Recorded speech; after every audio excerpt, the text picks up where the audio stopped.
Hi guys, for today's video, I would like to thank kay God na ginhatag niya sa amon na opportunity na makagraduate sa nina year sa bulig sa nakong family na napaka-supportive. Syempre, dila ko gimpabayaan.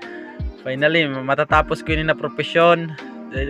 Ginapag-pray ko kay God na sana pag-abot sa next journey na mag-abot sa akon is maging successful ako, tag magkagawa ko sa maayo na achievement sa buhay. Ikaw po na akong family kag matupad ko ang mga pangarap ko, hindi lang sa akon, sa mga classmate ko.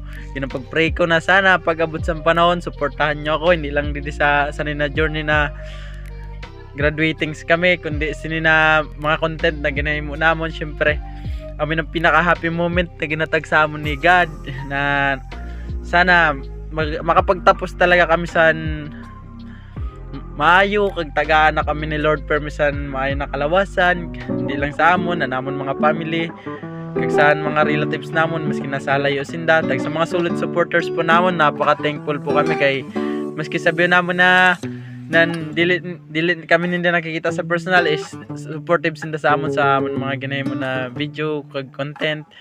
Salamat po sa iyo tanan guys. Tag didi po sa nina time is nagapa-photograph na po kita, photoshoot, sorry. Nagapa-photoshoot po kita sa nina time. Syempre, inan makita taman lang kung nanon kinalabasan sa naton photoshoot.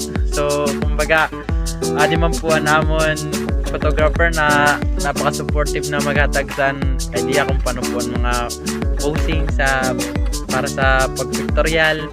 Tag sa mga teacher po namon, ako po na salamat and thank you po sa iyo tanan guys. Sana gabayan kita ni Lord.